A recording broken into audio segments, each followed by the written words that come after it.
নমস্কাৰ ছাত্ৰ ছাত্ৰীসকল, মই মৈদাৰখাৰ ক্লাষ্টাৰৰ অন্তৰ্গত শিশুমঙ্গল প্ৰাথমিক বিদ্যালয়ৰ সহশিক্ষয়িত্ৰী ভূপালী বাইদেৱে কৈছোঁ।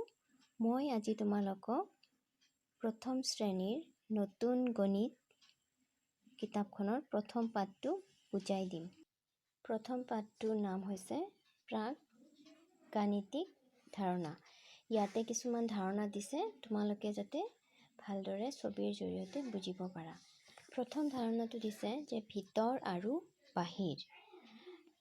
ইয়াতে দিছে যে কোনটো ছাগলী ঘৰৰ ভিতৰত আৰু কোনটো বাহিৰত চাওঁ আহা। তোমালোকে ভিতৰত বাহিৰত নিশ্চয় অলপ হ'লেও জানা, তথাপি ইয়াতে ছবি এটাৰে সৈতে তোমালোকক বুজাই দিয়া হৈছে যে এই ঘৰটোৰ ভিতৰত কি আছে, ছাগলীজনী আছে, আৰু ইয়াতে বাহিৰত গছৰ তলত কি আছে, গৰুটো আছে। এই ছাগলীটো যিহেতু ঘৰৰ ভিতৰত আছে, এইটো কোৱা হৈছে ভিতৰত, আৰু গৰুটো যিহেতু বাহিৰত আছে, এইটো বাহিৰত বুলি কোৱা হৈছে। ঠিক তেনেকে ইয়াতে কৈছে যে জেওৰাৰ ভিতৰত থকা গৰুটোত ৰাইট চিন দিওঁ আহা।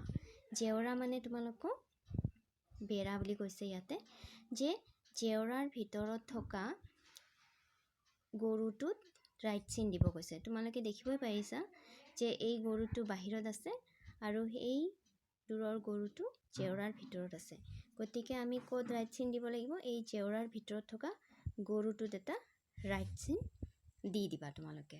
ঠিক তেনেকে ইয়াতে এটা ছবি দিছে যে এজনী ছোৱালী গাড়ীৰ ভিতৰত উঠি গৈ আছে আৰু এজনী ছোৱালী ফুটপাতেদি খোজকাঢ়ি গৈ আছে। ঠিক তেনেকে ইয়াতে প্ৰশ্ন দিছে যে গাড়ীৰ বাহিৰত থকা ছোৱালীজনীৰ ছবিত ৰাইট চিন দিওঁ আহা। ইয়াতে গাড়ীৰ বাহিৰত থকা ছোৱালীজনীক ৰাইট চিন দিব লাগিব। গতিকে এইজনী ছোৱালীটো গাড়ীৰ ভিতৰত আছে আৰু তাই গৈ আছে, আৰু এই ছোৱালীজনী কি কৰিছে, গাড়ীৰ বাহিৰত আছে আৰু তাই খোজকাঢ়ি গৈ আছে। গতিকে আমি ক'ত ৰাইট চিন দিব লাগিব? ইয়াতে ৰাইট চিন দিব লাগিব। উদাহৰণস্বৰূপে তোমালোকে চোৱা যে মই এই দিয়াচলাইটো কাপটোৰ ভিতৰত দিলোঁ আৰু এই কাঠ পেঞ্চিল কাটাটো বাহিৰত ৰাখিছোঁ।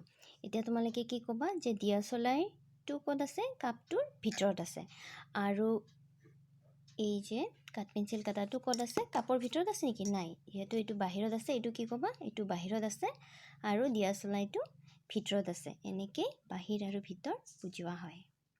এইবাৰ আমাক দিছে যে ওপৰ আৰু তল, কোনটো গছজোপাৰ ওপৰত আৰু কোনটো গছজোপাৰ তলত চাওঁ আহা। ইয়াতে তোমালোকে ছবি চাই নিশ্চয় গম পাইছা যে গছৰ ওপৰত এটা চৰাই আছে আৰু তলত এটা ধৰি লোৱা কুকুৰ বহি আছে। তো ইয়াতে কৈছে যে কোনটো গছজোপাৰ ওপৰত এইটো লিখিয়ে দিছে ওপৰত, আৰু তলত লিখি দিছে তলত বুলি। তেনেকৈ ঠিক এইটো চোৱা যে ঢাপৰ ওপৰত থকা ছাগলীৰ ছবিত ৰাইট চিন দিব লাগে। এই যে অলপ পাহাৰীয়া দাঁতিৰ নিচিনা ইয়াতে ঢাপ বুলি কৈছে। ঢাপৰ ওপৰত এটা ছাগলী আছে আৰু তলত এটা।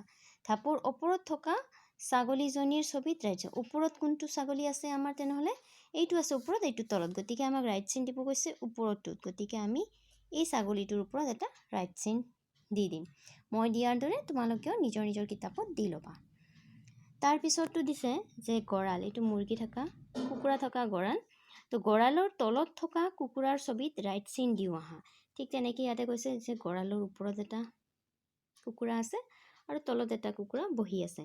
আৰু ইয়াতে আমাক কৈছে যে গঁৰালৰ তলত থকা কুকুৰাৰ ছবিত, তলত যিটো আছে সেইটোত ৰাইট চিন দিব কৈছে। গতিকে তলত আছে আমাৰ এইটো, গতিকে আমি ইয়াতে এটা ৰাইট চিন দি দিম। ঠিক তেনেকৈ চোৱা, এই দিয়াচলাই কাঠিটো মই কাপৰ ওপৰত ৰাখি দিলোঁ আৰু এই কাঠ পেঞ্চিল কাটাটো তলত। তেনেহ'লে তোমালোকে এইটো কি ক'বা যে দিয়াচলাইটো কাপটোৰ ওপৰত আছে আৰু এইটো কাপৰ তলত আছে। বুজি পাইছানে? যে এইটো কাপৰ ওপৰত আছে আৰু এই কাঠ পেঞ্চিল কাটাটো কাপৰ তলত আছে। এইটোকে ওপৰ আৰু তল বুলি বুজোৱা হৈছে। ঠিক তেনেকৈ এইবাৰ আমাক দিছে ওচৰ আৰু দূৰ বুলি।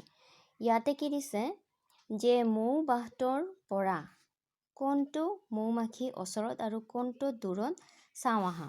ইয়াতে এটা মৌমাখিৰ বাহ দিছে আৰু কৈছে যে ইয়াতে দুটা মৌমাখি দিছে, এটা এইটো আৰু এটা এইটো দূৰত আছে। গতিকে কৈছে যে কোনটো ওচৰত আৰু কোনটো দূৰত, ইয়াতে লিখিয়ে দিছে যে এইটো দূৰত আছে আৰু এইটো ওচৰত। গতিকে আমি বুজি ল'ব লাগিব যে এইটো মৌমাখিৰ বাহৰ ওচৰত আৰু এইটো দূৰত আছে। ঠিক তেনেকৈ ইয়াতে এটা প্ৰশ্ন দিছে যে পুখুৰীটোৰ ওচৰত থকা হাঁহটোত ৰাইট চিন দিয়া। ঠিক তেনেকৈ পুখুৰীটো, এইটো এটা পুখুৰী দিছে, পুখুৰীৰ ওচৰত কোনটো হাঁহ আছে আৰু দূৰত কোনো। তোমালোকে দেখিবই পাইছা যে এইটো পুখুৰীৰ ওচৰত থকা হাঁহ এইটো আৰু দূৰত থকা হাঁহ এইটো। গতিকে ওচৰত থকা হাঁহটোত আমাক ৰাইট চিন দিব কৈছে। গতিকে এইটো আছে, আমি ইয়াৰ ওপৰত ৰাইট চিন দি দিলোঁ। ঠিক তেনেকৈ তোমালোকেও দি দিবা। ঘৰটোৰ পৰা দূৰত থকা গছজোপা ৰং কৰা। ইয়াতে দিছে যে ঘৰটোৰ পৰা দূৰত থকা গছজোপাত ৰং কৰিব কৈছে। ঘৰটোৰ পৰা দূৰত থকা গছজোপা ৰং কৰা। এইটো ঘৰৰ ওচৰত আছে এইটো গছ, আৰু দেখিব পাইছা এইটো আছে দূৰত, এইটো গছ আছে দূৰত। গতিকে তোমালোকে কোনটো গছত ৰং কৰিব লাগিব?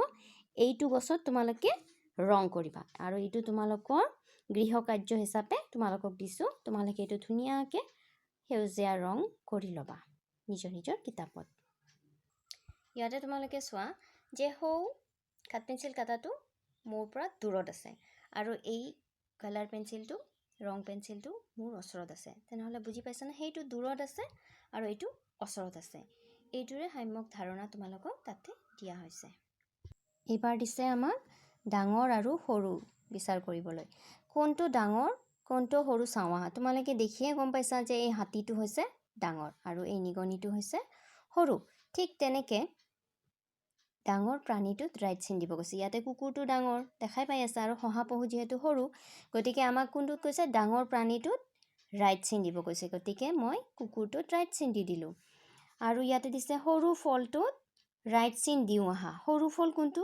আনাৰস, জানাই তোমালোকে এইটো ডাঙৰ ফল, আৰু এইটো হৈছে মধুৰিআম। মধুৰিআমটো সৰু, গতিকে সৰু ফলটোত ৰাইট চিন দিব কৈছে। তেনেকৈ ময়ো তোমালোকক এই সৰু ফলটোত ৰাইট চিন দি দিলোঁ, আৰু তোমালোকে নিজৰ নিজৰ কিতাপত এনেকৈ ৰাইট চিন দি ল'বা। উদাহৰণস্বৰূপে চোৱা, এইটো এটা বৰলিনৰ টেমা আৰু এইটো এটা বৰলিন। এইটো হৈছে ডাঙৰ, তোমালোকে দেখাই পাইছা যে এইটো হ'ল ডাঙৰ আৰু এইটো হৈছে সৰু। তোমালোকক যদি কয় ডাঙৰটোত ৰাইট চিন দিয়া, তেনেহ'লে তোমালোকে কি কৰিবা? এই ডাঙৰটোত ৰাইট চিন দিব লাগিব। এনেকুৱা কৰিয়ে তোমালোকৰ পৰীক্ষাটো আহিব। আশা কৰোঁ তোমালোকে এইখিনি আজি বুজি পাইছা। আজি আৰু বিশেষ একো নাই, তোমালোকে নিজৰ নিজৰ কিতাপত এইখিনি চিন দি লৈ ল'বা। এইখিনি কৈয়ে মই ক্লাছৰ আজি সামৰণি মাৰিলোঁ। ধন্যবাদ।